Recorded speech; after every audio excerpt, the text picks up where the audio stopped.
तो कल तक हमने क्या पढ़ाया था आपको?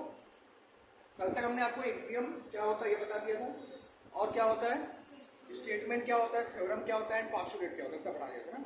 अब कुछ एक्सियम्स हैं, अब एक्सियम्स को हम डिटेल में पढ़ेंगे, कौन कौन से एक्सियम्स हैं, है ना। ठीक, अब उसके बारे में हम पढ़ेंगे। ठीक, तो इन्होंने 7 एक्सियम दिए थे। किसने 7 एक्सियम दिए थे? पहला क्या है? If the two things are equal to a common then these are equal to the one another, है ना, समझे। मतलब कि दो चीज एक दूसरे के बराबर हैं, तो जो पहली चीज है वो तीसरे के बराबर होगी। क्या मतलब समझी? जैसे मान लिया कि राम जो है वो श्याम के बराबर है, और श्याम है वो भरत के बराबर है, तो जो राम है वो भी भरत के बराबर होगा। क्या कहने का मतलब ये है कि अगर दो चीजें एक दूसरे के बराबर है, देखो P बराबर Q है और S बराबर Q है ना, तो ये जो चीजें हैं ये आपस में क्या होंगी? बराबर होंगी। यानी कि P भी किसके बराबर होगा? S के बराबर होगा। समझ के पहला एग्जाम। दूसरा एग्जाम क्या है कि अगर कोई नंबर इक्वल है, जैसे दो नंबर इक्वल है, मान लिया 5 = 5 है, उसमें कोई इक्वल नंबर दोनों तरफ जोड़ा गया है ना, तो जो आंसर आएगा वो भी क्या होगा? इक्वल होगा। जैसे मान लो P बराबर S है, मान लिया 4 बराबर 4 है, अब इनमें दोनों तरफ Q जोड़ा गया, मतलब कोई सेम नंबर जोड़ा जाएगा, यानी कि 4 + 1 = 4 + 1, तो जो आंसर आ रहा है ये भी तो इक्वल ही आ रहा है ना। अगर इक्वल नंबर है तो और उसमें कोई इक्वल चीज जोड़ी जाएगी तो जो आंसर होगा वो भी क्या होगा? इक्वल। ये एक्सियम नंबर क्या है? सेकंड। एक्सियम नंबर थर्ड क्या है? ऐसे ही जस्ट अपोजिट का जोड़ देते या घटा रहे, अगर कोई नंबर इक्वल है आपस में, मान लिया 6 = 6 और उसमें से कोई इक्वल नंबर ही घटाया जाए, फॉर एग्जांपल 2 घटा दिया गया, तो आंसर क्या आ गया? 4 बराबर 4। और ये हमारा क्या है? Axiom number third. पहला एक्सियम कि अगर कोई दो चीजें आपस में बराबर है तो पहली वाली चीज भी दूसरी आपस में सारी चीजें क्या हो जाएंगी? आपस में बराबर। दूसरा क्या है कि अगर कोई दो चीज इक्वल में कोई इक्वल चीज जोड़ी जाती है तो आंसर भी क्या होगा? तो अगर इक्वल में कोई चीज इक्वल घटाई जाती है तो आंसर क्या होगा? ये सारे एग्जाम 3 हो गए ना। अब आगे चलते हैं 4th 5th और 6th में, इसे नोट कर लो।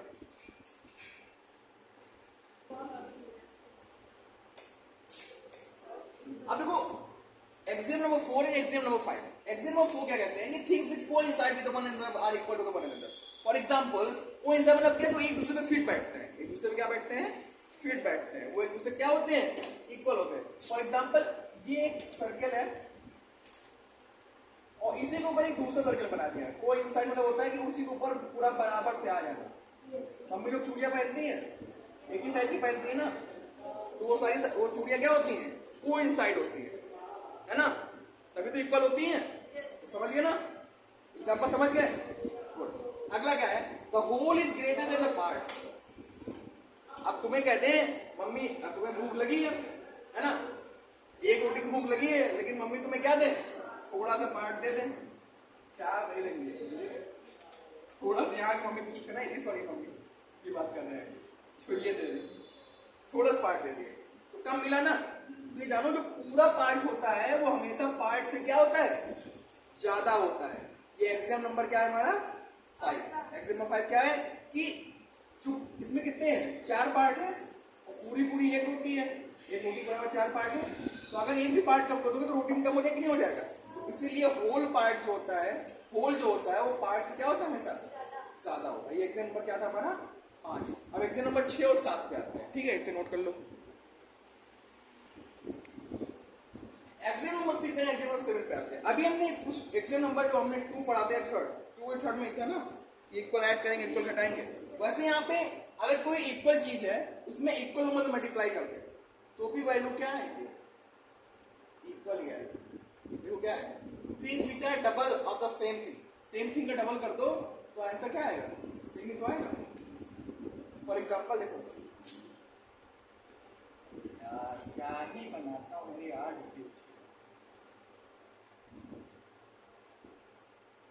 4 पार्ट थे, 1 2 3 4, ये इक्वल पार्ट है। इसमें सब लोग कंसीडर कर लेते हैं, मैथ के स्टूडेंट मान लेते हैं इक्वल पार्ट, ठीक है।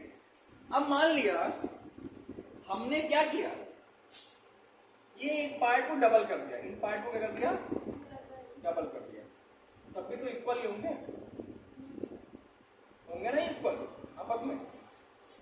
हुआ ना इक्वल, ये भी इक्वल हो गया, ये भी इक्वल हो गया। पहले क्या था 1 4 1 4 1 4 1 4 थे सारे, अब क्या हो गया 1 2 1 2 डबल कर दिए तो आधे आधे हो गए ना। यानी कि अगर इक्वल पार्ट से उसको डबल कर देते हैं वो भी इक्वल ही रहेगा, समझ गए।